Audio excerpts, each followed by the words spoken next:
Broadcasting from the Unshackled Studios in Melbourne. This is WilmsFront, brought to you by the Unshackled.net. Now here's Tim Wilms.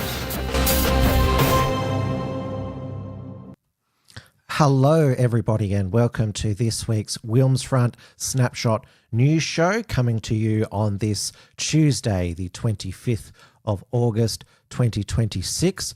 We are live on the WilmsFront YouTube channel. Hello to Auditing Australia in the chat. Good to see you again. Set to go for a walk on Spencer Street, Wilms. Well, I've walked along Spencer Street many times throughout my life, and thankfully I have not been stabbed in the head with scissors, which is what happened to one mother this afternoon after the suspect is a 27-year-old from Sunshine who, we have to say, allegedly punched her 10-year-old son and then put her in a headlock and stabbed her with scissors. Thankfully, there were good Samaritans who intervened, but that would have been absolutely terrifying. Is this going to be put down to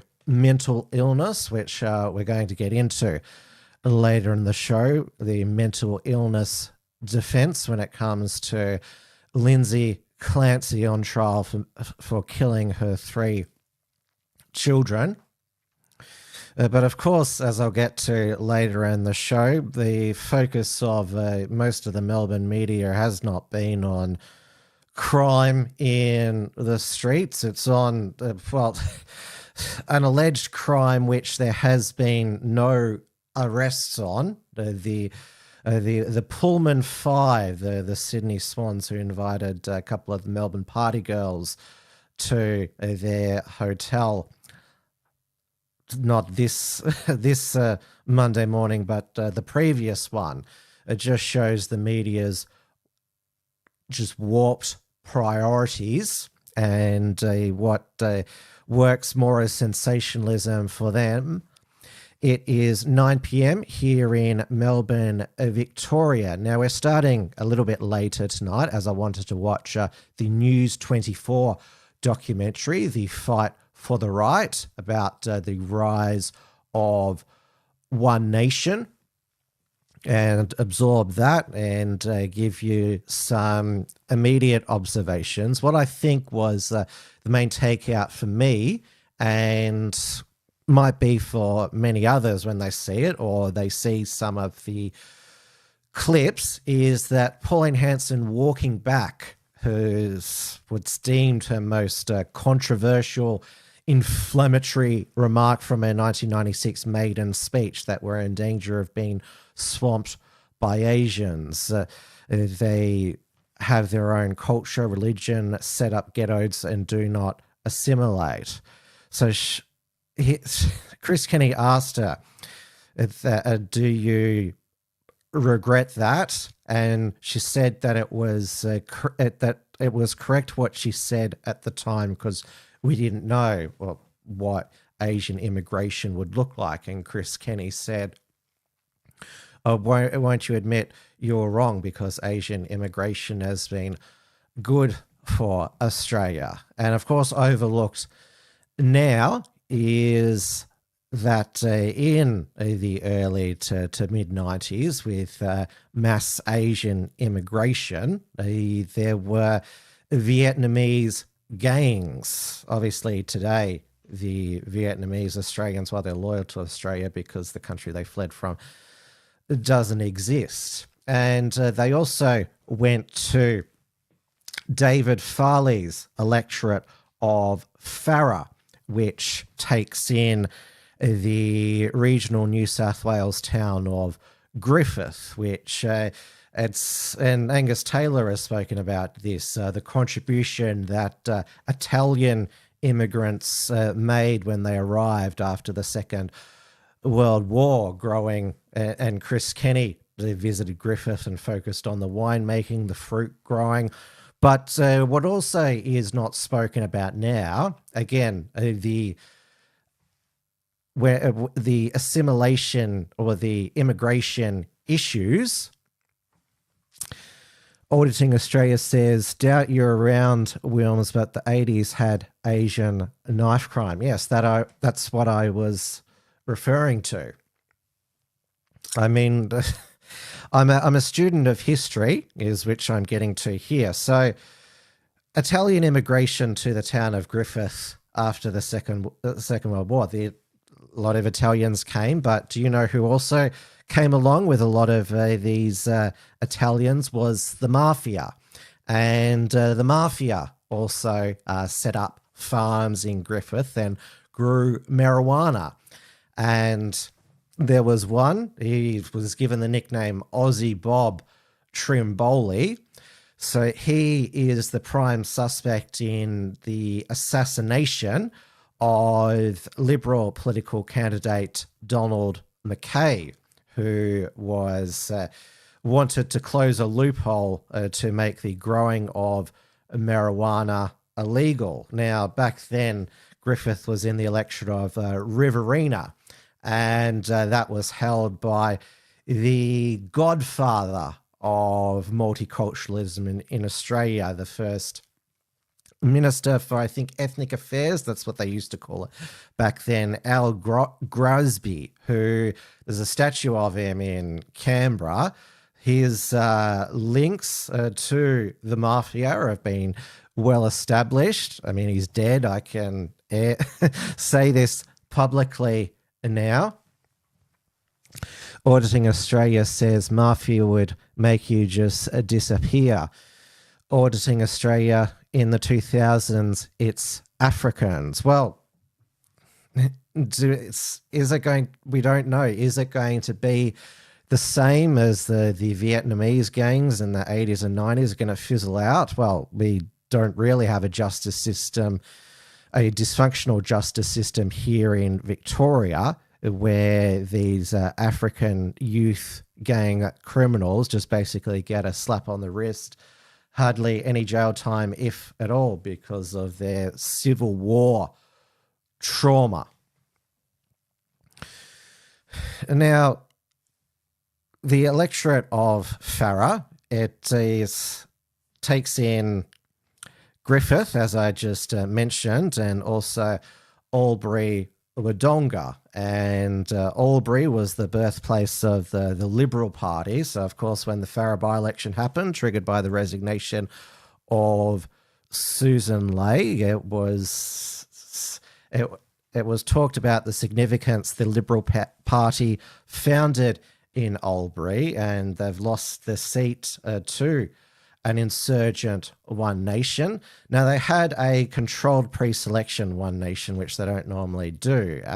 It was a top three, and David Farley, the 69-year-old agribusinessman, won the pre-selection. Now, he looked like a good candidate on paper, but then when he was on stage at a candidates forum with former ABC Insiders host Barry Cassidy, he said that he wanted immigration to be over 300,000. It had been reported that he had previously been a member of the National Party, then tried to get Labor pre-selection and supported the Teal Independent at the 2025 federal election, Michelle Milthrop. Now, Farley, once he made that comment about immigration, that he wanted large immigration, and he also, I should point out, he supported foreign aid as well, which is a policy which One Nation is long been against. So he was pulled into line for the rest of the election. Then when he became an MP, he said that he would fly 3 flags in his office. And now we have had him now going on ABC Insiders to be interviewed by the current host, David Spears. And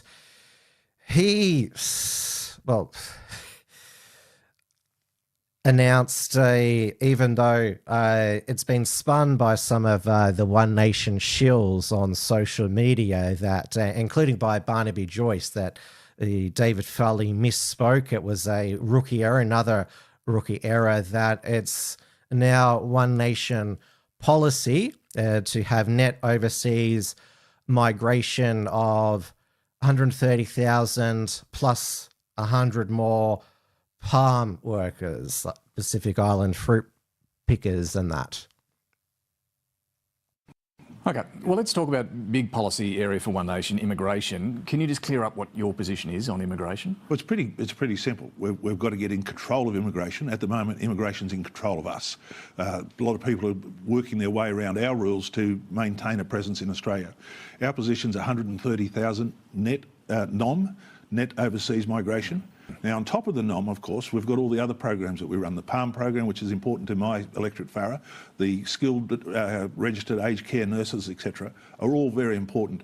And backpackers too? Well, and backpackers play a role. So you're saying 130,000 net overseas migration plus backpackers, PALM visas, and some skilled workers. So if you're including the backpackers, the PALM, Pacific workers and the skilled workers, your NOM would be higher than 130, wouldn't it? Well, what we're doing is we're focusing on the NOM in its true form, and then we've got these programs that have been available now for over a decade that drive our economy. And so how many would that end up being? Oh, well, if you just took the PALM program in itself, that's about 40,000 a year. You take the skilled aged care nurses, probably 68 to 70,000 a year. Then you come down into the technical sides of mechanicking and engineering. Again, there's quite some numbers there. Plus backpackers as well. Well, they're how would you say, they're there, but they are on the shallow end of tenure. So potentially an extra 100,000 on top of the 130,000. Yeah. That's 130,000 plus 100,000. It's 100, a minimum of 100, but the 130,000 is what we call the true NOM. Right, but you're saying it needs to be 130,000 NOM plus about 100,000 more. Yeah, at a minimum. Okay, but it doesn't sound like, effectively, if you're talking about a number of 220 or 30 or 40,000, is it that different to the government's objective here? I know they're not there yet, but they want to get it down to 225. I think the big difference is we're focusing on what are the skills we need as a nation, where do we need these migrants to be But working? the raw number's not too different? Well, the raw number's not too different, but the reality is, where do we need them? We don't need them in the great urban metroplex. We need them out to be productive, working in agriculture, engineering, mining, etc. So first of all, hang on. I thought that One Nation was boycotting the ABC. So how did David Farley end up on an ABC program? I mean, was this vetted, approved by, well, he's the national director of One Nation, James Ashby. Of course, a new chief of staff is Chris Taylor, who used to work as a general counsel and senior advisor to Scott Morrison, and was previously the head of policy at the Australian Bankers Association. So, or did David Farley just decide to make a captain's pick and decide to himself to go on ABC Insiders? It is clear to me that David Farley, he thinks that he's more important than he actually is. He only won the seat of Farah because he had One Nation next to his name. One of the farmers that was interviewed by Chris Kenny tonight said a blue healer could have won the Farah by-election with One Nation next to her. And this has always been the problem for One Nation and Pauline Hanson, that they get opportunists who think they are more important than they actually are. But Ozpil has pointed out that Pauline Hanson's clarification is actually an endorsement of what David Farley said. One Nation's policy is to cut net overseas migration to 130,000. But there's this post from March. 130k would be the cap on arrivals minus all departures, 230k from last year to arrive at the NOM, which would be minus 100,000. Unless Pauline Hanson still doesn't understand the difference between net overseas migration and visas issued arrivals. So the cuts will, she posted, the cuts will come from fewer international students and dependents, a dramatic reduction in temporary graduate visas and their dependents, and much more targeted skilled migration program focused on skills Australia genuinely needs. Short-term seasonal agriculture workers who do not meet the ABS residency test are not counted in net overseas migration. They come for limited periods, often live on farms and regional properties while they work and then return home. One Nation's target is about less than half Labor's current level. Labor opened the floodgate to mass migration and has repeatedly blown its own migration forecast since coming to government. Australians are living with the consequences. Homes are less affordable, emergency departments are overwhelmed, and roads are more congested, and central services are stretched beyond capacity. But now Pauline Hanson, she has now deleted this post from March. So we need a please explain from Pauline Hanson. And also, at the time of this broadcast, going to the One Nation policy page on their website. Now, why isn't immigration number one? You have to really find it. Go right down here. Where I even can't find it. Where is immigration? I've forgotten where it is. Oh, there it is. There's immigration. There it is. There. You see, you can hardly see it. Even I got lost. If you saw Ozpil's live last night, he had trouble finding it. So it still says that cut immigration by over 570,000 people from current Labor levels by capping visas at 130,000 per year to ease pressure on housing, wages and infrastructure, stop the skilled visa rorting that allows cheap foreign labour to undercut Australian workers. But we've had Barnaby Joyce say that we need skilled workers in the regions, not concentrated in the cities. So is this the new One Nation policy, just to redistribute all the migrants to regional and rural towns? And if you want to see how immigration can change literally the face of a town, visit the Victorian rural town of Shepparton.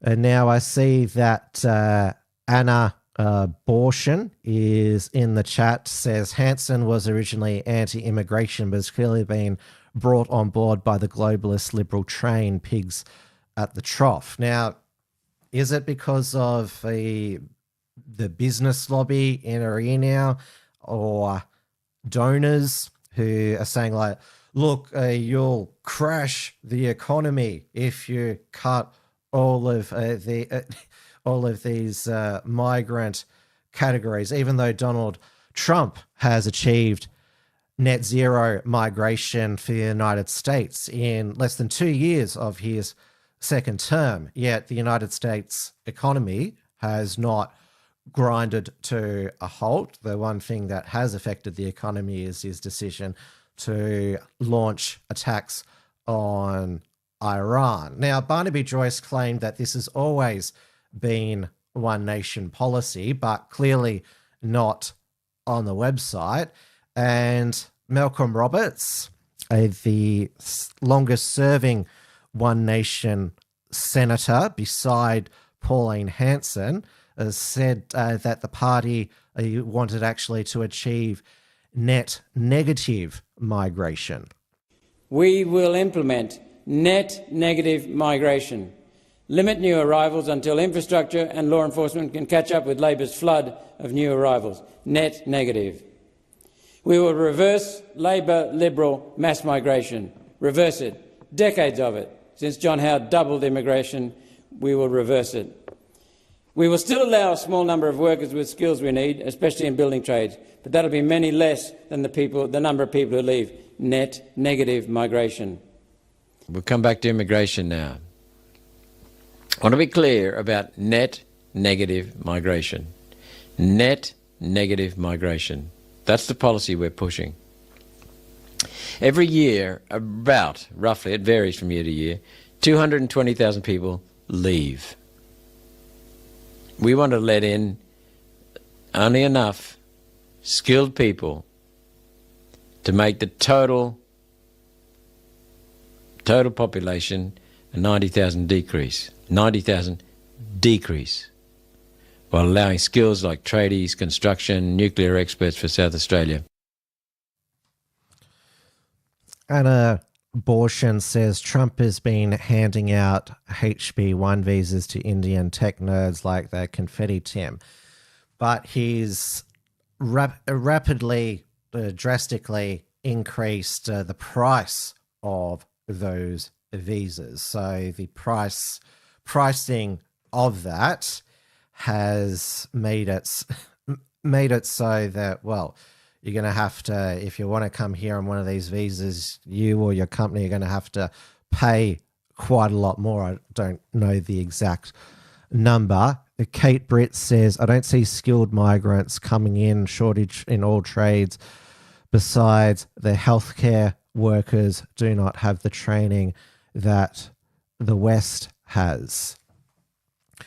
And now I saw that Jared Rennick he used this opportunity to say that People First policy is going to reduce immigration more than One Nation. But Rennick is, well, you have to remember that for those who immigration is the number one issue, Pauline Hanson for 30 years has been known as the anti-immigration politician. And there have been various other parties that have come and gone. The Australian Conservatives by Cory Bernardi. But that party was over pretty quickly, and so he couldn't beat Pauline Hanson, One Nation, so he's joined them as their South Australian leader. Jared Rennick is too much of a policy nerd. I don't see, as long as Pauline Hanson is around One Nation, then it's going to be One Nation. That's where all of the votes are going to go. But there was an interesting poll that was published in the Sydney Morning Herald this morning. It said 1,000 One Nation voters said why they were switching for Hanson and what it would take to switch. Now, this was run by pollster John Ooting and Labor strategist Bruce Hawker. So his firm is Hawker Britain. So 91% of Australians who say they're voting for One Nation agree that Australia's on the wrong track. Australia is in the wrong track because this is One Nation voters. Immigration, 39%. Cost of living and prices, 35%. Politicians and the government, 32%. The debt and the economy, 26%. Housing, 17%. Crime and safety, 12%. Now, it also goes down here. How certain are you to vote One Nation at the next election? 0 means definitely not. 10 means certain. So 52% are certain. So if you sort of take One Nation on an average of 25%, that's 12.5%. That's a Senate seat in every state. Firm, 8 to 9, 26%. Soft, 18%. Weak, 4%. And now here it goes, the question here. Liberal Party winning back voters, how likely is a united, credible Liberal Party that can win a vote back from One Nation? So 27%. And we know that Angus Taylor has been speaking about that he is wanting what's his talking point again, that standards have been too low for too long, and he wants the Australian values test to be made mandatory, and their norm is connected to how many houses are constructed in a year. And so Pauline Hanson she again on the News 24 documentary denied that she was xenophobic or a racist. I assume that One Nation is still going to abolish multiculturalism, right? So Tony Abbott has called for values-based immigration. This is what he told the Institute of Public Affairs podcast. Yep. I don't believe we should have an immigration policy that discriminates on the basis of race or religion, but we certainly should have one that is discriminatory on the basis of values.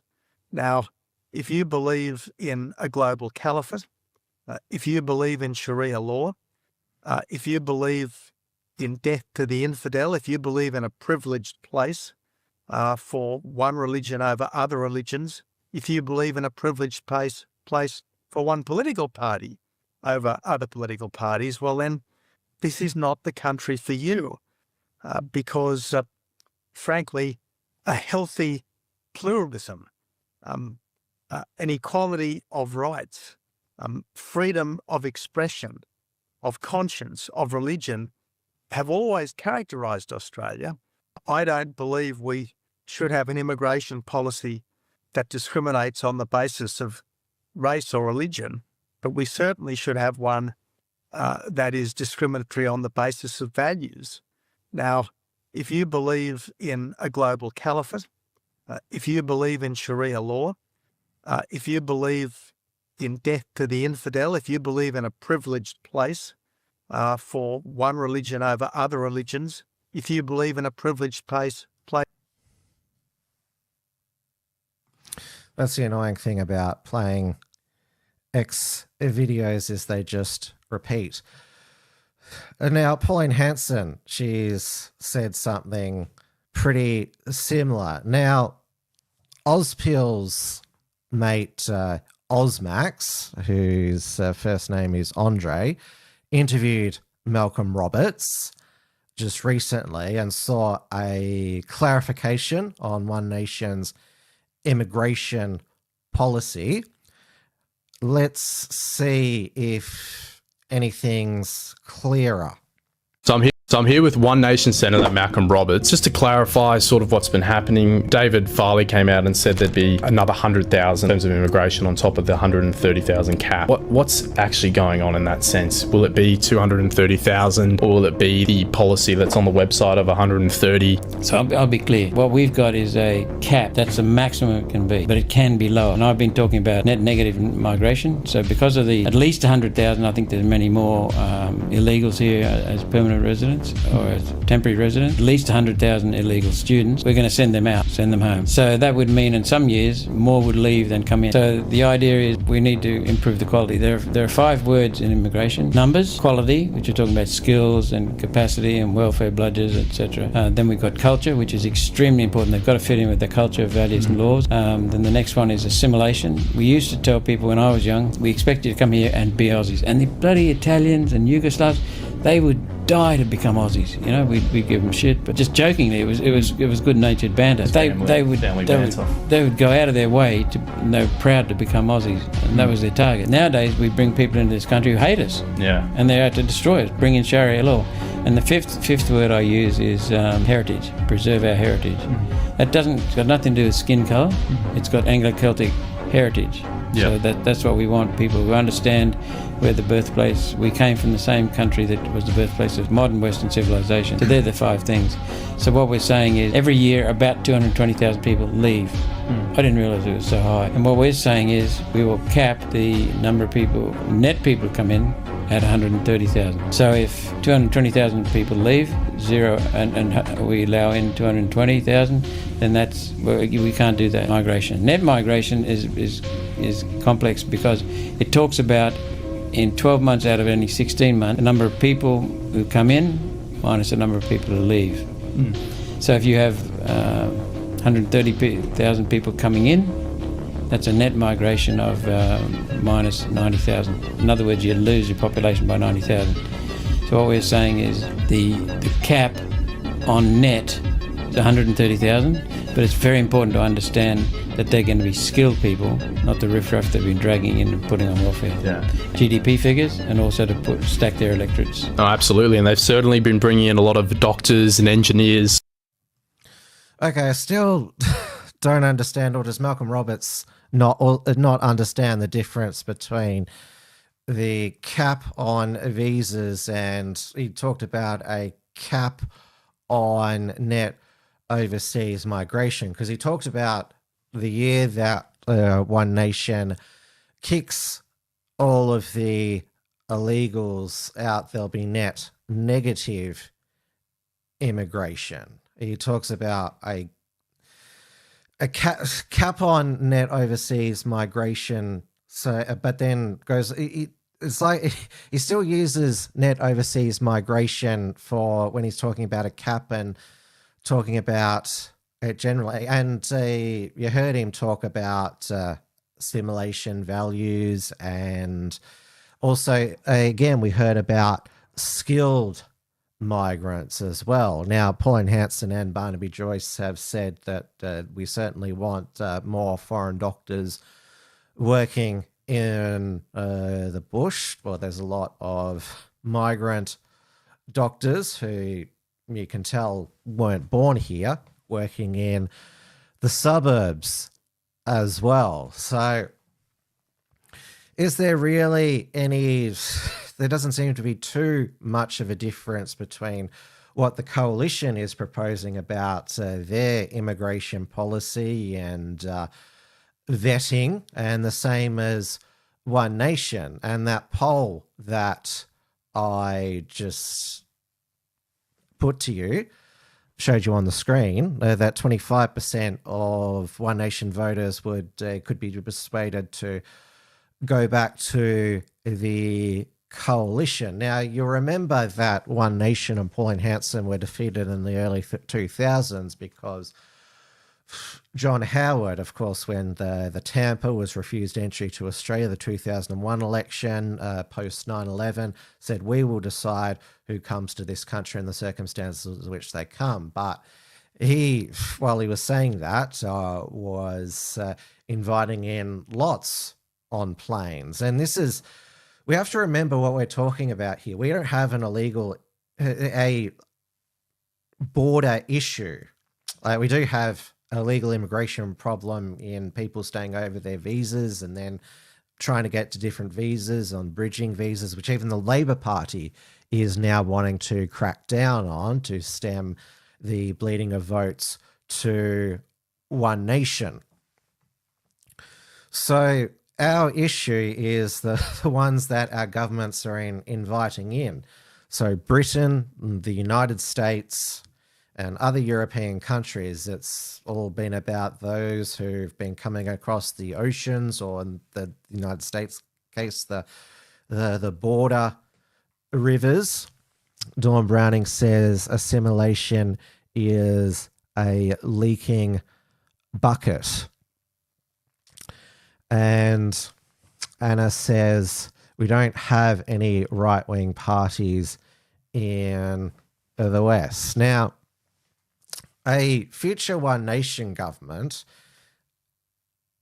are they going to maybe fudge the net overseas migration numbers to claim that they've got the the migration issue under control? Yet we tick over 30 million, 35 million, because currently the Australian Bureau of Statistics, Australians counted in net overseas migration, they are in the country for 12 of the last 16 months. You could change it by changing the definition of who's counted as a overseas arrival. That's what you could change. Now, Ozpil has called this an absolute betrayal, and there's hardly, you saw Malcolm Roberts try to explain, but we still haven't got a please explain from Pauline Hanson. She hasn't been asked about it on any of the News 24 programs. I haven't, because the documentary was filmed like weeks ago. So I think that she needs to be asked about this sudden discrepancy, and basically, as Ozpil said, pulling the rug from their supporters. Basically, it's treating them with contempt. Now, Ozpil has this weekend got the Defend Free Speech rally by the March for Australia, and now he has said that it's a free speech rally rather than a stop mass immigration rally like the original March for Australia was last year, because you can't advocate for lower immigration if you don't have free speech. And of course, Pauline Hanson has had her, been dragged before the courts for her speech. So she announced that she's going to be challenging in the High Court the finding of the full federal court that she racially vilified Green Senator Mehreen Faruqi under 18C of the Racial Discrimination Act, which makes it unlawful to insult, intimidate, or humiliate someone on the basis of race. So Hanson told Faruqi in 2022, when Faruqi posted on X that she could not mourn the late Queen Elizabeth, leader of a racist empire, Faruqi told her to piss off back to Pakistan. Hanson has said that this case was bigger than her one tweet. Too many Australians are afraid to speak honestly about immigration, race, religion, Indigenous policy, and other important issues because they're worried they'll be called racist, dragged through a complaints process, or taken to court. Now, David Farley, he was asked by David Spears. I sometimes wonder if David Farley is trying to impress the person interviewing him. David Farley would not commit himself to repealing 18C. He tried to weasel out of it, like, oh, I don't want people to feel offended or hurt. Just said that Pauline or Hanson had a right to challenge it in the High Court. So that hasn't been picked up on at the end of his interview with David Spears, but that was also alarming as well. Now, the March for Australia rallies, which is happening in all capital cities, is also on the eve of the White Australia Party High Court challenge against the prescribed hate groups legislation that was passed at the beginning of the year, the Combating Anti-Semitism, Hate Extremism Bill. Tony Burke, the Home Affairs Minister, prescribed White Australia, National Socialist Network, and European Australian Movement as prohibited hate groups. So that is going to be heard in the High Court. Now, it had been, few people had posted about it online, but it's hit the mainstream media today that one of the high-profile members of it's now former, at the moment, White Australia, depending on the outcome of the High Court, the former White Australia, National Socialist Network, European Australian Movement, Tim Lutz, he committed suicide. He was one of those that was charged with the attack on Camp Sovereignty in the Melbourne King's Domain after the first March for Australia in late August last year. Now, his gym in Sunshine got shut down after a campaign by the far left. They even staged a protest out there. His car was firebombed outside his family's home in Melbourne's west, and the authorities never caught them. So this is a absolute tragedy on a human level. He leaves behind a wife and 2 children. Now, despite the propaganda that the National Socialist Network, White Australia, used to put out that we're gaining in popularity, that's why they had to ban us. Being a Nazi is still it's still one to most Australians is one of the worst things you can be. A lot of Nazis in Australia, they go long periods of time without work. A lot of them lose their friends and family, so their friends are other Nazis. So I don't know, and we shouldn't speculate on why he took his life. It's on a human level, it's absolutely tragic, and in this polarized and where there's really vicious and threatening language on both sides, the old punch a Nazi, and only Nazi is a dead Nazi, the people's humanity gets lost. And now there's a grieving wife and 2 children.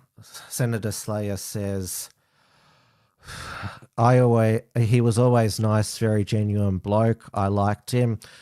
I recall I interacted him with a few times on X, and he was polite to me, which I can't say the same for other former members who were quite contemptuous and hostile towards me, but I never saw any of that to Tim. I obviously filmed some of the National Socialist Network's stunts when they just happened when I was at events, and Tim was there. I remember when some masked fat communist bitch tried to take his flag on the steps of Parliament House. He was one of the ones that got pepper sprayed in the immediate aftermath by the police.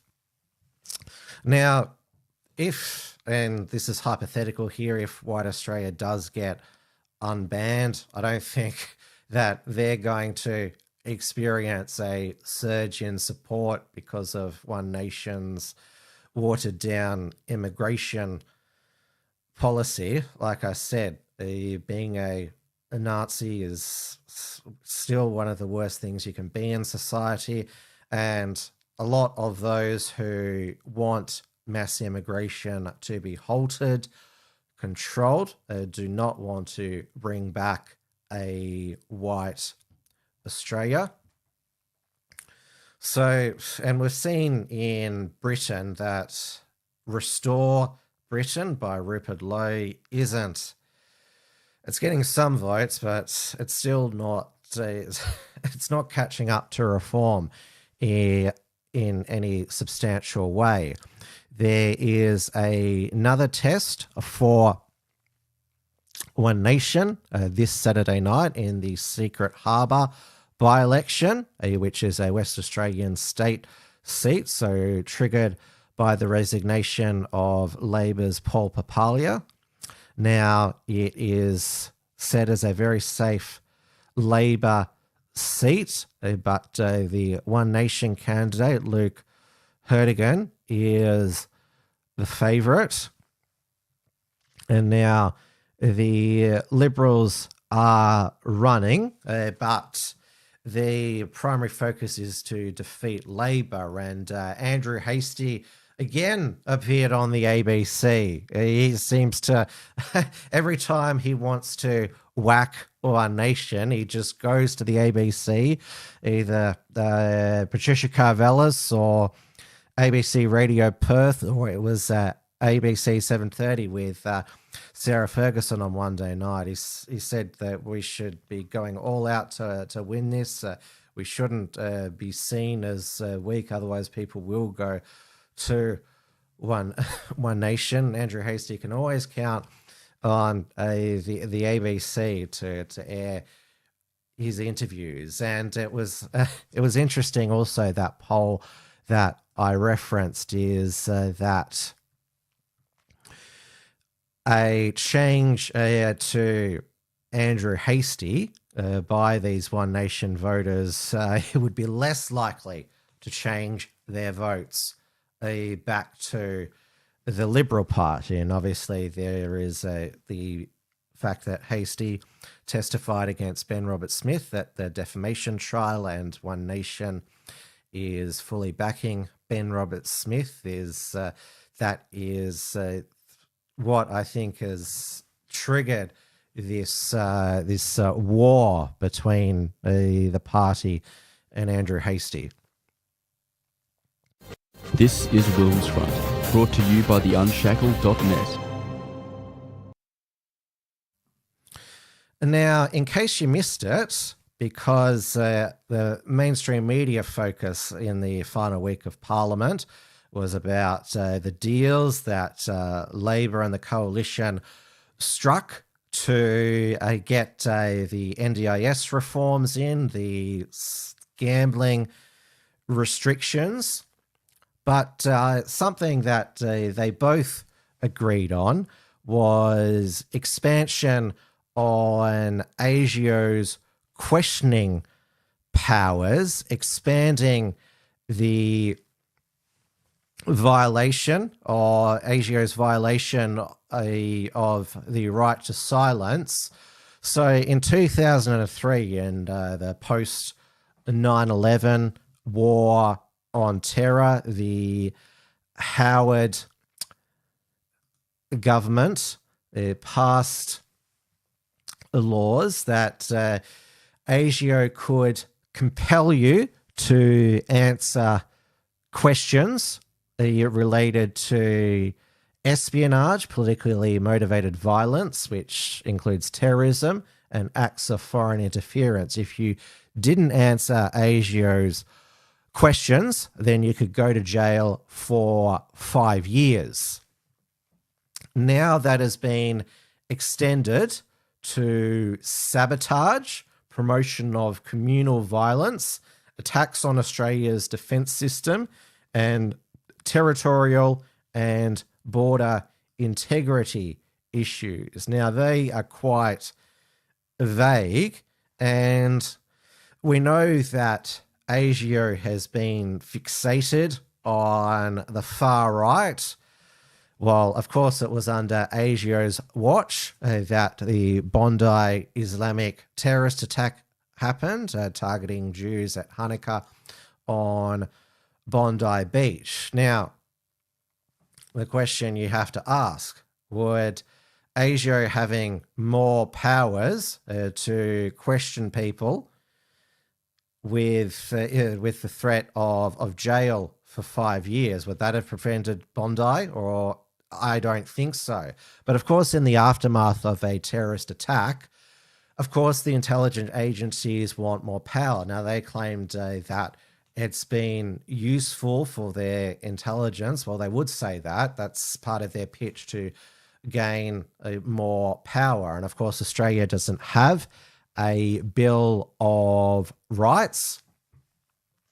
We don't have the Fifth Amendment, which guarantees the right to silence. So the federal government and the states, for that matter, can pass laws to violate your right to silence. Now, Auditing Australia says, we'll just take ASIO questions on notice or apply, or you don't recall. Now, Anthony Albanese was a critic of the 2003 laws, said that they were extremely concerning for a democracy. Now he's the Prime Minister who is ramming these laws through the Parliament. They were actually in the works before the Bondi massacre. So it's always the case that never let a crisis go to waste. That's the Countering Hate Extremism bill that wasn't just drafted together suddenly. Same going back to the US Patriot Act to 9/11 wasn't just written after 9/11. So obviously the Labor and the coalition voted for it, but there were two Liberals who crossed the floor, and they were both South Australians. So Alex Antic from the Conservative wing and Andrew McLaughlin from the moderate left wing. So even though they're from opposite factions, Andrew McLaughlin is a former lawyer, so understands how alarming this is, and Alex Antic knows that giving more powers to the state, particularly government agencies, is not a good idea, because they are often, and I mean, the passing of these public health emergency legislations way back when, of course, they were misused. Now, the Greens and One Nation and David Pocock all voted against it as well, though the Greens Senator David Shoebridge tried to claim that One Nation was going to be voted for it. They didn't, but it was going to be that this was going to be set in stone law, but there is going to be a sunset clause of 3 years, but they can just pass it again in 3 years. The Uni Party, and that's basically when the way their parliament is, when the coalition Labor get together, they can pass anything they want. Obviously, Matt Canavan, he used to cross the floor regularly when he was a backbencher, but now he's National Party leader. He has to toe the party line.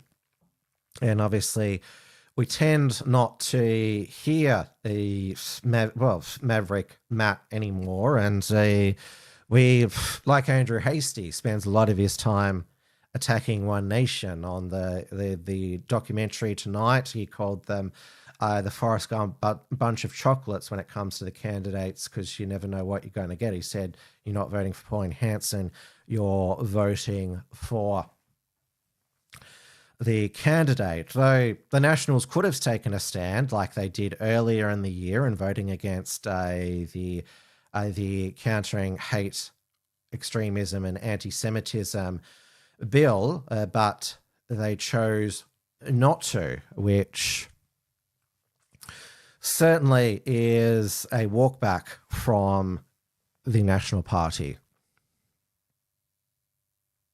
This is WilmsFront, brought to you by the Unshackled.net. Now, on the front page of the newspapers here in Melbourne and in interstate papers as well, it may not be the front photo on the Herald Sun, for example, but it's featured on the front page.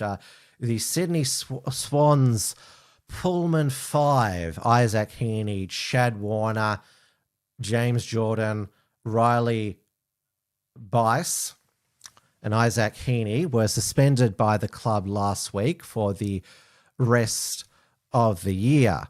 So what we know is and there's been so much fake news, not just circulating online, but also by Channel 7, who falsely reported that the players had been interviewed by Victoria Police, that members of the sex crimes squad had flown up to Sydney to speak with them. That was all fake news from Channel 7, who, of course, they are the free-to-air broadcaster of AFL. They have their agenda setters program Monday to Wednesday, so they've got to fill a lot of content. So what happened last Sunday? The partying after the Swans beat the Bombers at the MCG and cemented second place, as there was some celebratory drinks afterwards. But the Pullman 5 decided to keep partying, and so at roughly 4 a.m, a couple of girls were booked. Now, it's been reported that Riley Bice made the booking, and of course, we shouldn't take this as just allegations. So took a booking of strippers, they're termed exotic dancers and topless waitresses, via Melbourne Party Girls. Now, the Pullman 5 allegedly told the girls that they were carpenters, allegedly to obtain a discount. So reports were about $212 per woman plus extras for a short engagement. Now, this occurred at 4 a.m. to 5:30 a.m, but the team was scheduled to leave for the airport at 8 a.m. Now, this seemed like a incredibly bad idea in the history of bad ideas. Now, allegedly, according to reports, there was a negotiation that the players would sniff cocaine off the women's breasts and buttocks. Now, what is alleged is what led to the complaint called to police about alleged sexual assault was inappropriate touching beyond what was agreed. Now, it's reportedly that it was agreement for 3 butt slaps and a 4th wasn't paid for. Now, there have been cases in the past where men have been found guilty of sex crimes for touching strippers or butt slapping them without consent, and even not paying a sex worker for sex can get you charged with rape. So they're not treated under law as contractual disputes or shoplifting. So they are treated as sex crimes. Now, they're apparently joined by a 3rd woman, and that's when all the shouting happened, where they confronted the coach Dean Cox.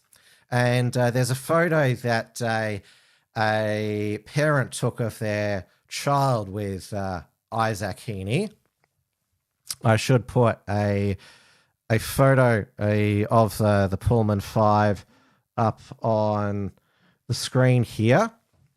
So Isaac Heaney is the one in the middle. That's who posed with the parent's child. He looked pretty good for somebody who'd been on a all-night bender. And so the parent said to the newspapers how outraged they were, because in the background you can see one of the women confronting Dean Cox. It's like getting a photo of one of the planes as it's about to hit the Twin Towers.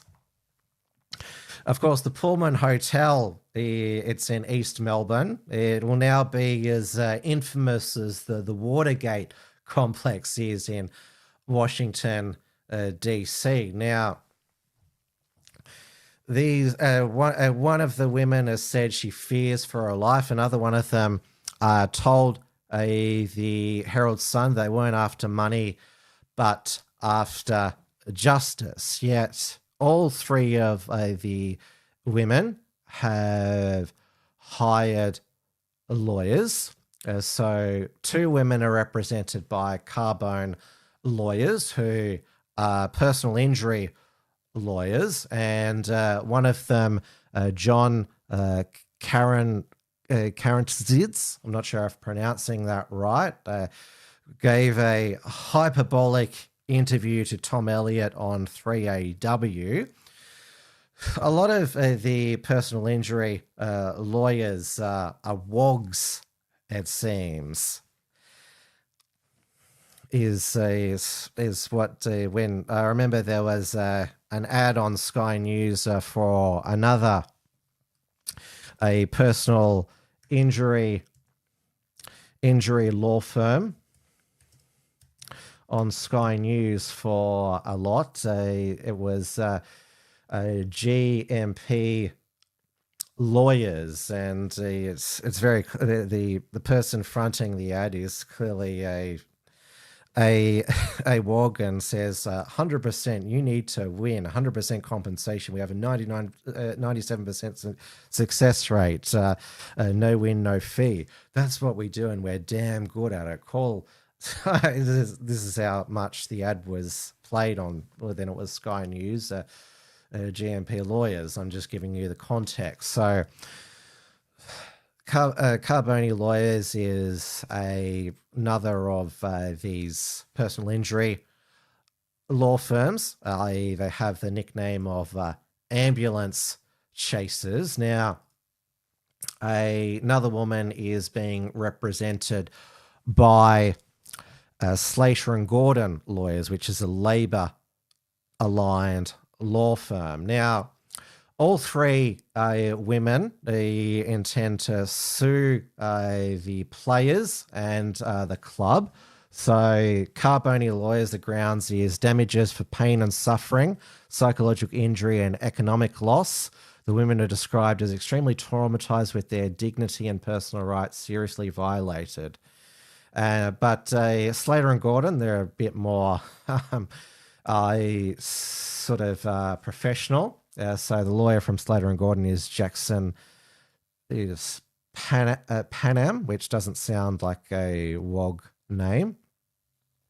So they have said that claim would be they're investigating a potential civil claim to anyone who caused or contributed to her injury or damage. Now, the women, by calling the police and talking to the media, wouldn't they have damaged their own reputations and that of Melbourne Party Girls? I mean, who's going to hire them, go to that company again, given what's happened? Well, I don't want the police called on me. So it can be argued that they suffered loss of a business reputation themselves. Look, I don't know, like, you'd never see me go to a strip club. Remember, Kevin Rudd went to a strip club, got blind drunk, and was thrown out for getting too handsy, though wasn't charged with a sexual assault. The Scores nightclub in Washington, D.C. He claimed he didn't remember anything. And also, I wouldn't certainly wouldn't employ the services of topless waitresses or exotic dancers. Now, we haven't got a comment yet from the Animal Justice Party MP, Georgia Purcell, who used to work as a topless waitress. She has had a silence, but it'd be interesting to see if she wanted to talk about more of her experience. Now, of course, we've had the virtue signalling, the pile-on against the Swans Pullman 5. Of course, the AFL, they are very quick to lecture us about all different rights. Of course, they have repeatedly, the AFL has had their own scandals and integrity issues. And then Anthony Albanese and his ministers condemning the Sydney Swans. Albo said that condemning their handling. And Peter Credlin, on a show on Monday evening, wondered whether Albanese on ABC 7:30 last Thursday, calling the interview with Nikki Osborne with a Barbie Bush on the Bush Deep podcast was a mistake. He said it was an error. I shouldn't have done that. Of course, he said he'd shag, marry and date Kylie Minogue if his marriage went tits up, and said that the female Japanese Prime Minister, Sini Takeuchi, came in with a couple of melons. Now, he denied that was a reference to her breasts. If that's so, then we have these reports that one of the Sydney Swans players allegedly claimed that they had done an elbow. Now, if it's young football players who they know of the Prime Minister's podcast and they've interpreted his melons comments as referring to breasts. And again, this is the hypocrisy of the Labor Party saying that they are the defenders of women's rights and safety. Anthony Albanese is going to be holding a national cabinet meeting in, I think it's Perth tomorrow, where there's going to be a national strategy for countering domestic violence, domestic and family violence. I hope that includes the domestic violence perpetrated by women and mothers against men and children. Remember how Pauline Hanson was criticised by saying that domestic violence was a two-way street. She was backed up by a former police officer, if I can find this.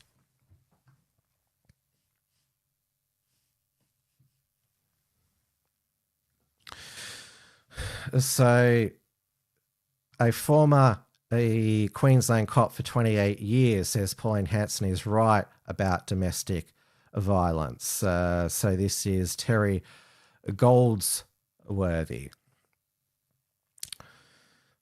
So he goes down here, and we're going to get to filicide, i.e. the Lindsay Clancy case next. But according to the Australian Institute of Criminology, males accounted for 51% of filicide, which is murdering your children. Females, 49%. Women killed 209 children, while men killed 245. That's from data between 2000, 2002 and 2022, 23. So if domestic violence is a one-way street, how do we account for Queensland data showing 7% of domestic violence orders were made against female victims, against female perpetrators, or that 15% of orders involved a male victim? What about people in same-sex relationships? How does a woman report being a victim of her wife or a man of his husband? And of course, there's that case of that former bank DEI officer accused of attempted murdering his boyfriend in Paris by pouring boiling water over his head from a saucepan and trying to bash him with it. Allegedly, he was apprehended trying to flee to Belgium. So this is lost in the, when it comes to the political and media discussion about domestic violence and violence against the women.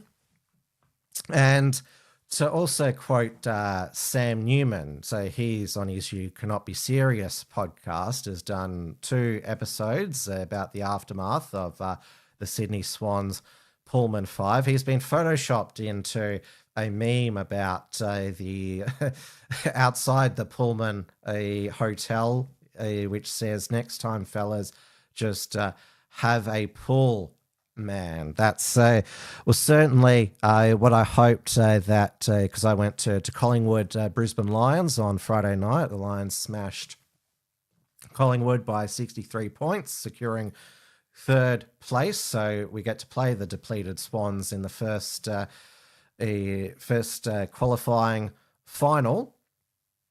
Though they did beat, their depleted team did beat North Melbourne by 53%. Then you saw the virtue signalling of some women and male Swan supporters walking out after the AFLW match. You heard female journalists say, the AFLW players shouldn't be carry the burden of this. But they voluntarily gave their opinion.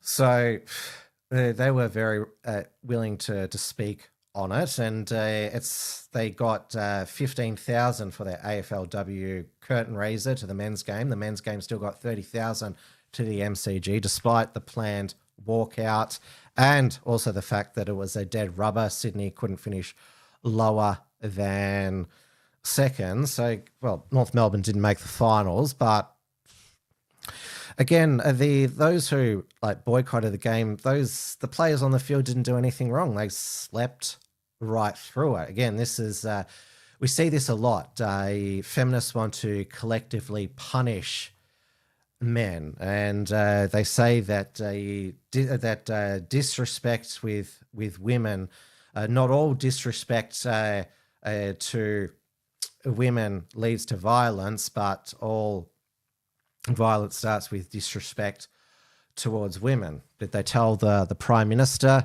that as well? And then you had Channel 7 News last night with exclusive videos of the Richmond players on Mad Monday at the Garfield Hotel in Gippsland. Some grub, low life, which you can still use those insults there, even at the footy, because it's inclusive, along with flog. Some flog, low life grub filmed the players horsing around. They had their shirts off, and one of the other players was slapping on the bottom another player, and so the accusation was that they were reenacting the alleged Sydney Swans extra butt slap of the exotic dancer and topless waitress.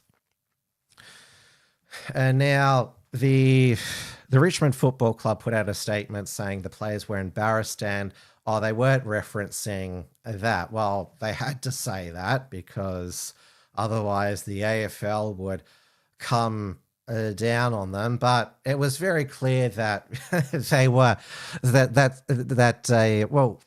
it seemed to me that it was very clear that it looked like a reenactment, which I thought was funny. I just hope that all the spanks that one player gave to another were consensual, or they were paid for through a round of drinks. So again, it was just and the footy media, they are the absolute biggest pearl clutchers, and they're worse than the paparazzi. They just they love reporting on players' personal lives and on agenda setters. Tom Morris breaking a lot of the stories about the Pullman Five, of course. He was without employment for a year after he was fired from Fox Footy after his WhatsApp messages were leaked, which had the effect of outing one of his Fox colleagues, Megan Barnard, as a lesbian, saying she had a liquor license and she was very good at it.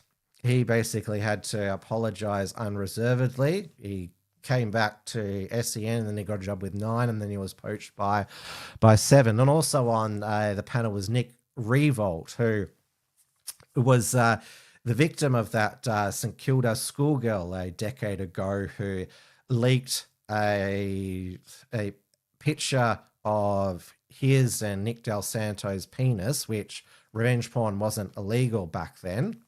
And of course, the St Kilda schoolgirl also ruined the career of Ricky Nixon, the player agent, publishing that photo of him in his undies. Now, Ricky Nixon, his nickname is Chicken. His Facebook page, he showed a picture of him getting his bird flu vaccine and suggested that the Sydney Swan should get theirs as well, which was quite funny. He's sometimes been a guest on the You Cannot Be Serious podcast as well.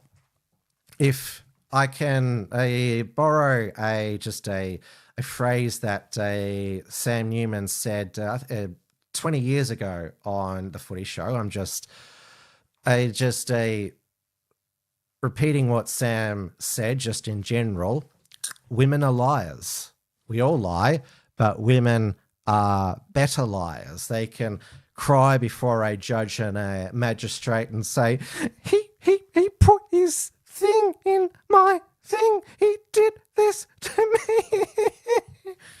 And so this is why we do have we've always had a 2-tier justice system that women get way less a punishment for crimes, if they are convicted of a crime at all, than men. And that's what we're going to get into next.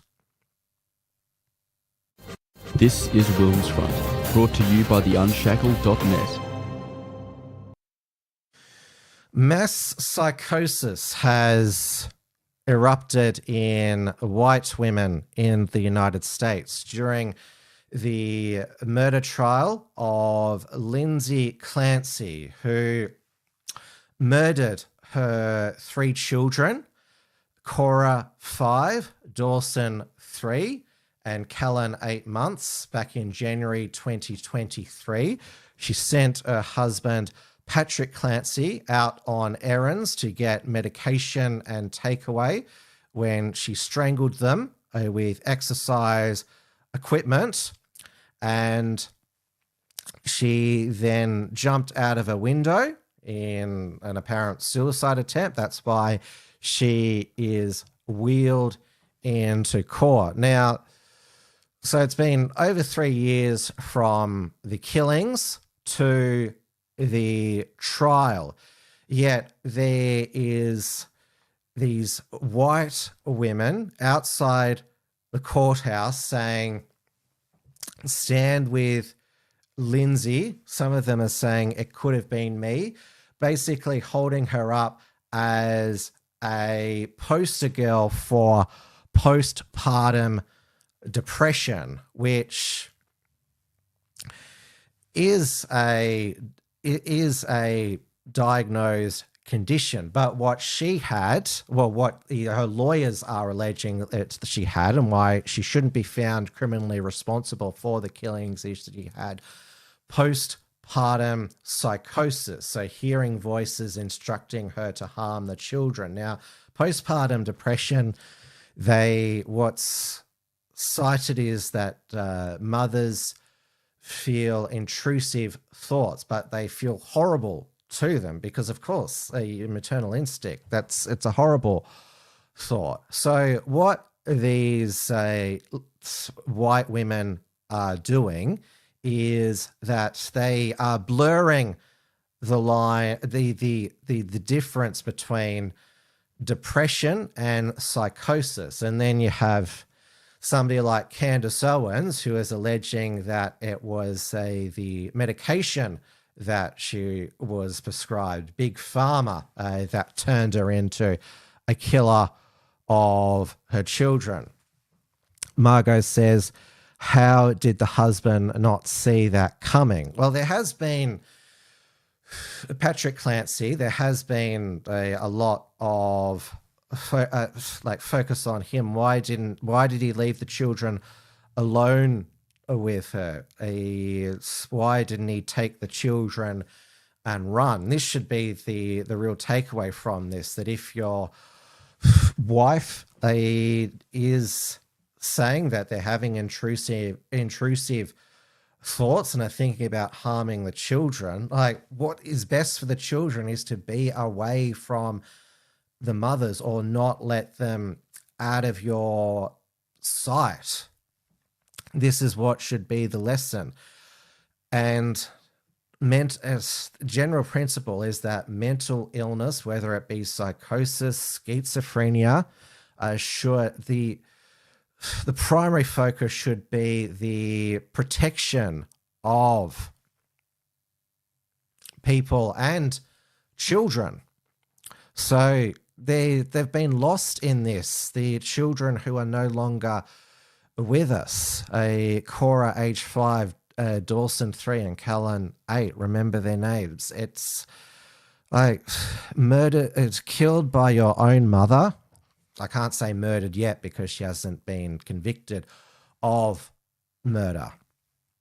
Like, being killed by your own mother, it's horrific. And so you had the rally. They were all wearing pink outside the courthouse. There's the Musgrove Family Fund for her to cover her parents' travel expenses to and from the trial. So, and now we have this TikTok trend of mothers holding their babies, like crying, saying, "This is so tough, I don't get to go outside." And Mark Dice, he actually supports Australia's ban on under 16s in Australia, but he has now suggested women being banned from social media, and and he also supports the repeal of the 19th Amendment, which gave women the right to vote. Obviously, something that's Hannah Pearl Davis, she's the most prominent voice on, but it was actually floated years back by Ann Coulter. She originally proposed this, and it's social media. We see that we've seen over the years a lot of women get attention. They love the attention, affirmation that they get from posting on social media, and victimhood and suffering sells. And now we're seeing that mothers are putting themselves out as victims and and going through suffering.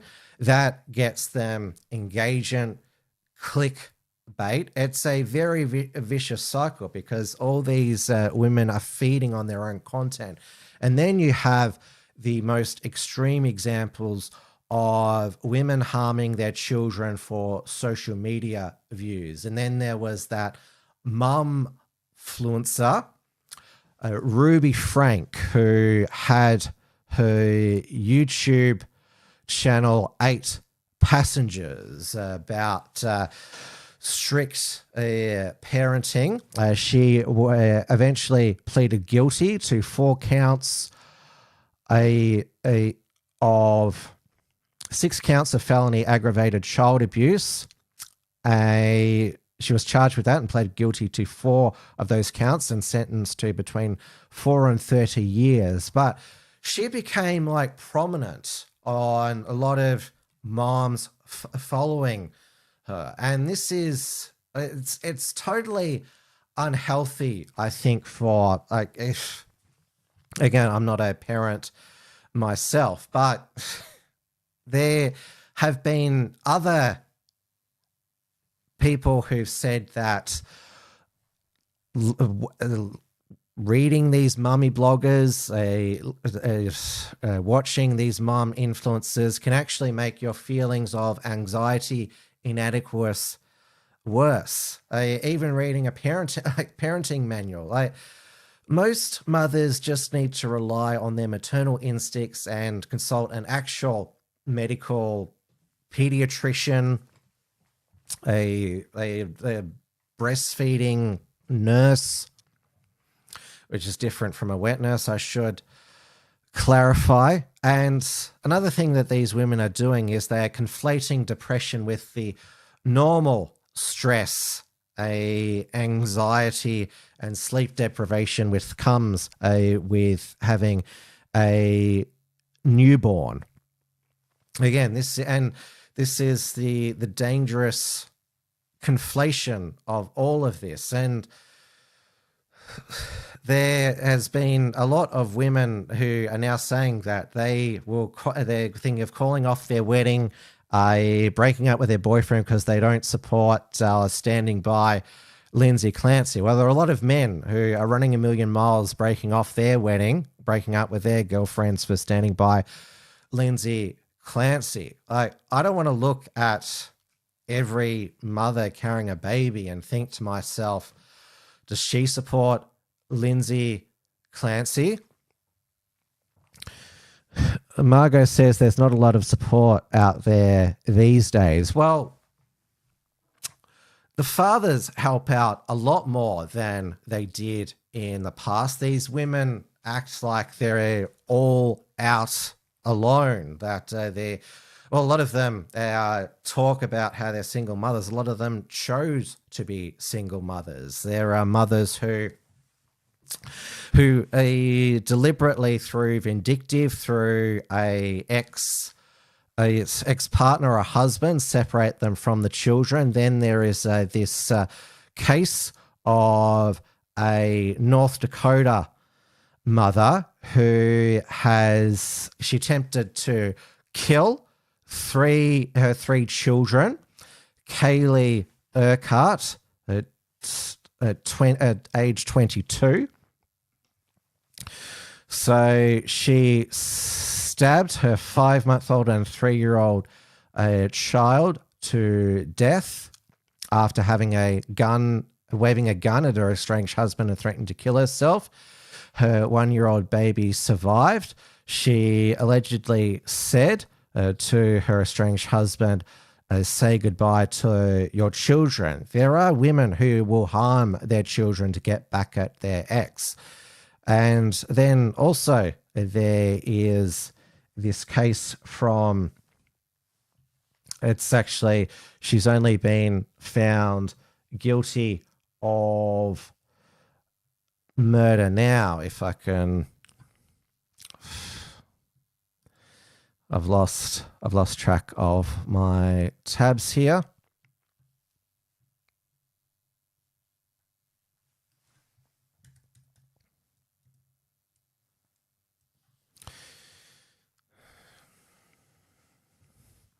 Here we go. Here it's on News 24, but it's from the New York Post. A former mother who was a soldier beat her 2-year-old daughter to death and then commissioned a twisted afterlife photo memorial. So Janine Cassandra Ditty, 33, was sentenced to life in prison without the chance of parole in North Carolina for the daughter, a first-degree murder of her daughter, Macy Grace, who died just 10 days before her 3rd birthday.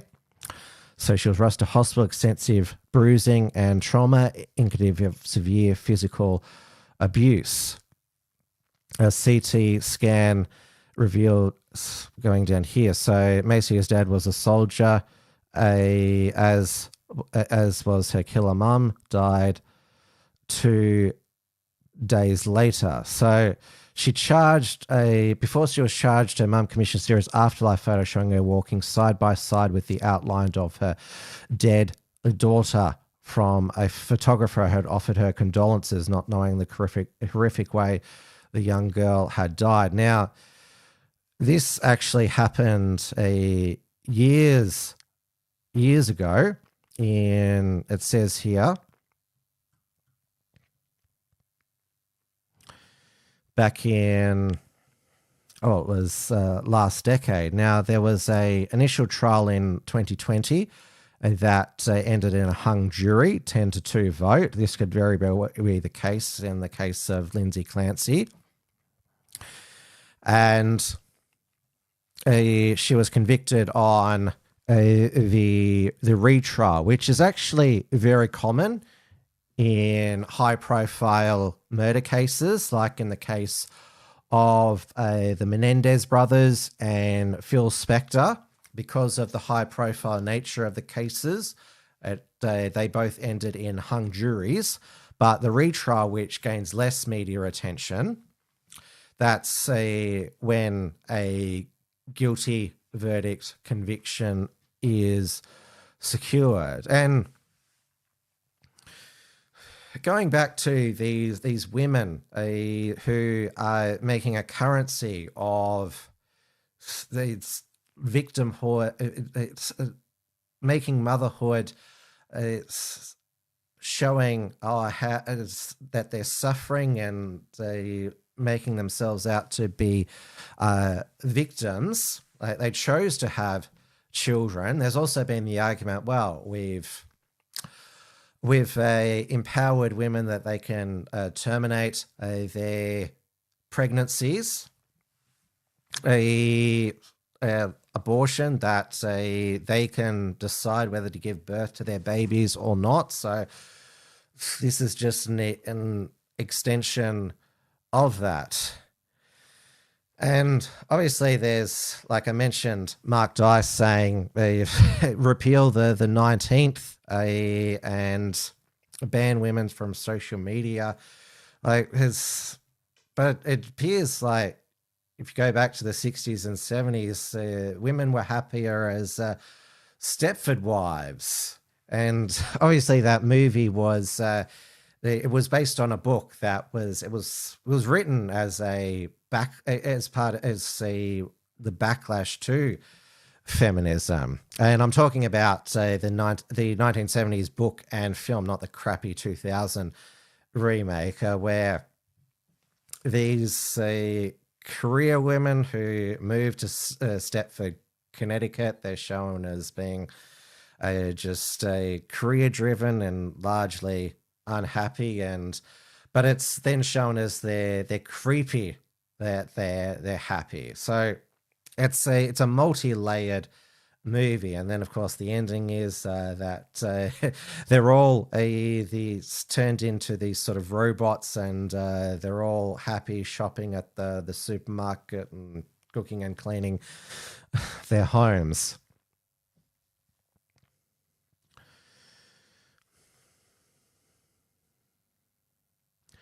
Kate Britt says the net is full of real-life court cases of women murdering, torturing, neglecting their child. It happens more than we know. It is an epidemic, and like I said, I went through the filicide statistics in Australia.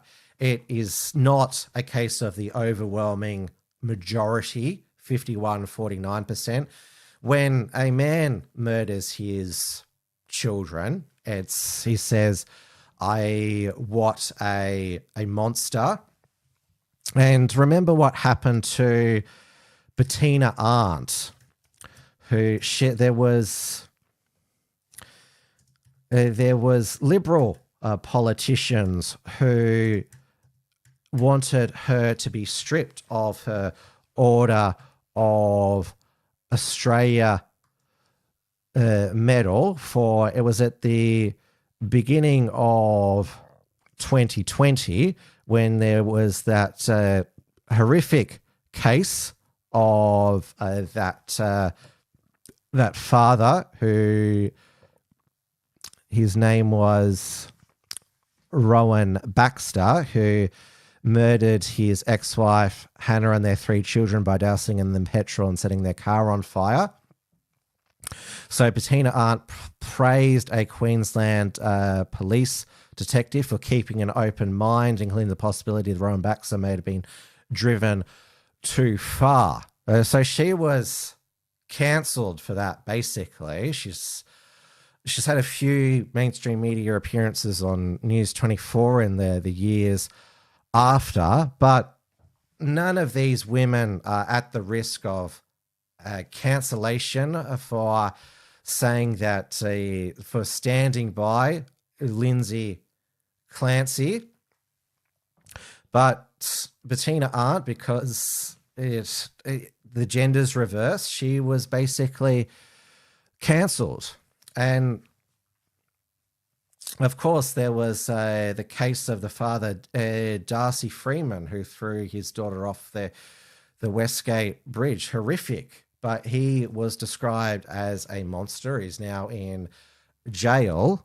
But again, the gender's reversed, and the often explanation that's put in a lot of media reports and online mental health, postpartum depression, it's that, or they may have been driven too far by a domestic situation. Maybe the man drove her too far. So there is, like I said, we've already lived in a 2-tier justice system for 100 years. Women get way less for the exact same crime, and sometimes they get off. Going back to Lizzie Borden, which is going to be the next series of the Netflix Monster series, and then of course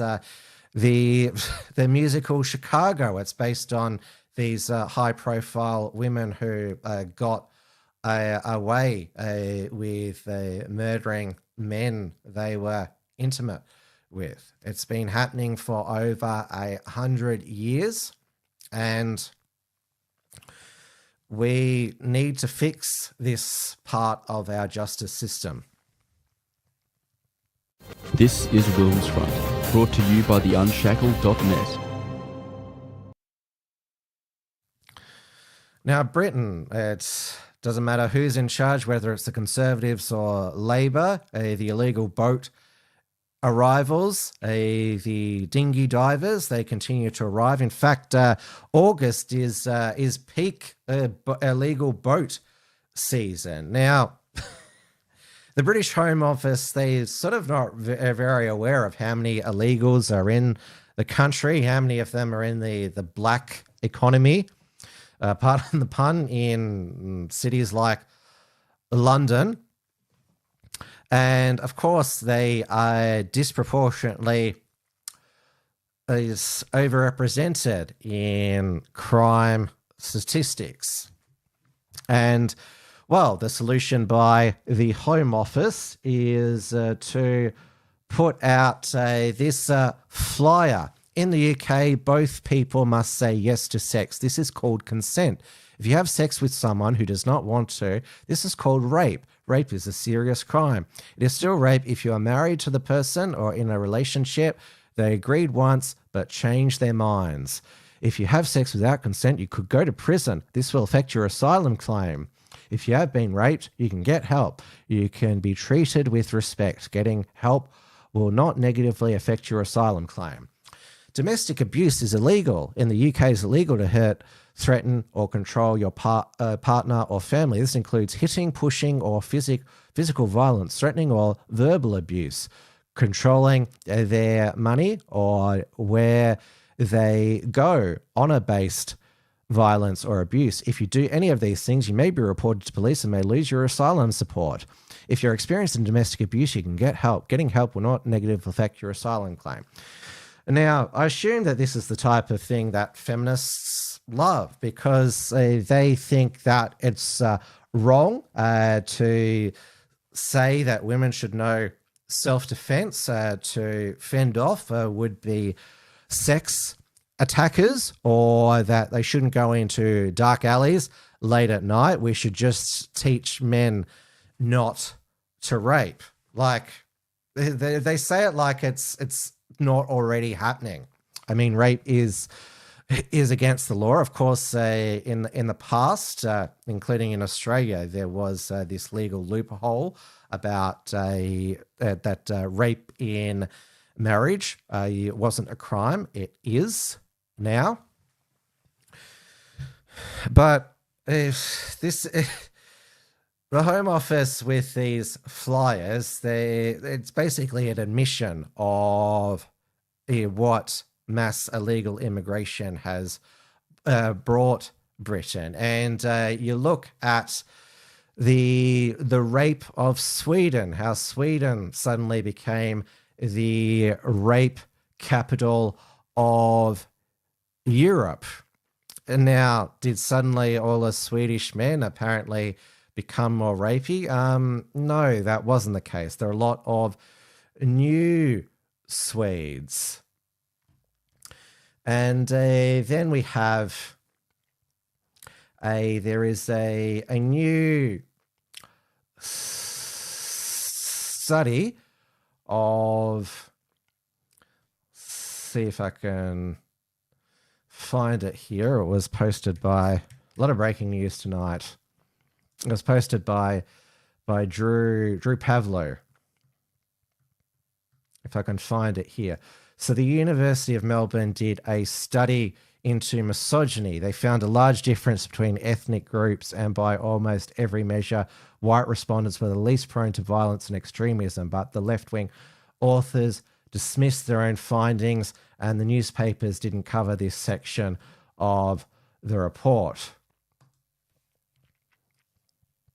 Because we had this article by the ABC, misogynistic views are the biggest red flags for violent extremism. And they also did previously, ABC 730, a report on the manosphere. This is their favourite moral panic, along with looks maxing. And there was also a age article about men, young teenage boys expressing misogynistic views. But it was interesting, that age article, not this ABC article, that it wasn't what they got online, is that they learnt it from home, their fathers.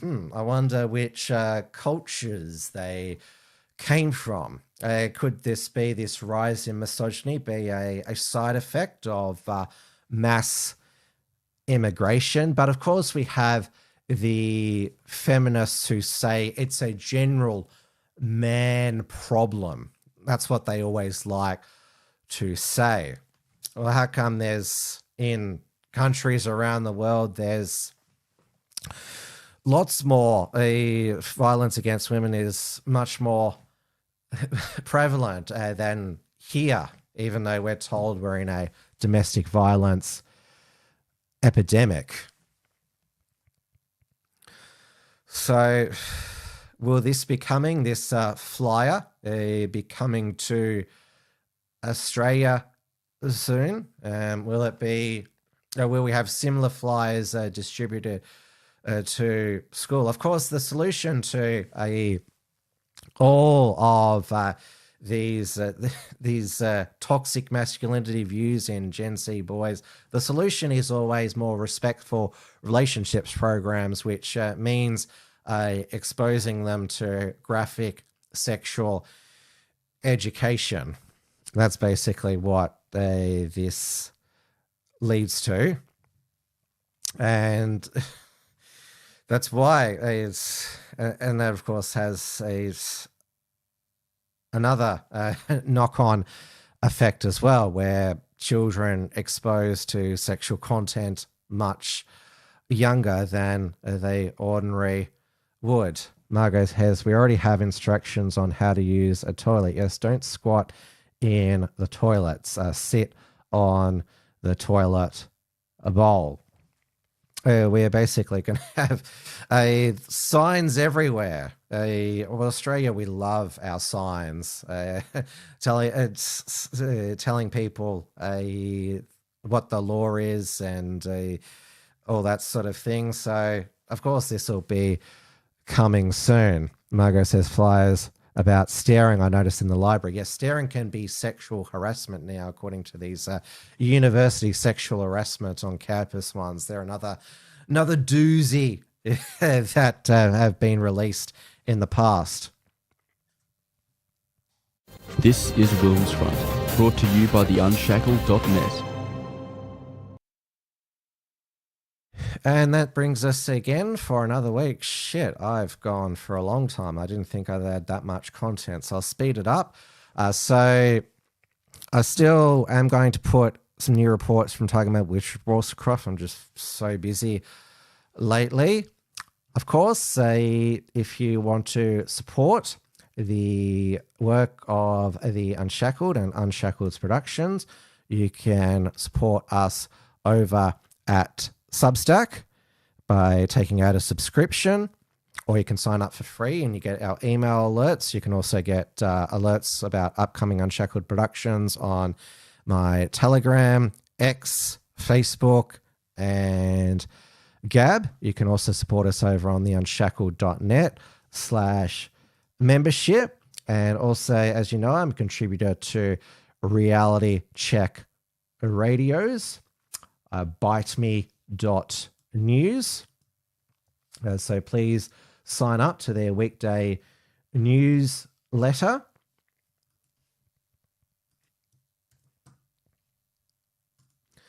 And you can get all of the curated headlines to your inbox. So thank you so much for your company once again. Make sure to hit the like button, leave a comment below. Don't just like it in comment in the live chat, but also leave a comment as well, and also share as well. So thank you so much for your contributions tonight, and I'll see you again the following Tuesday for another WilmsFront Snapshot News Show. Good night.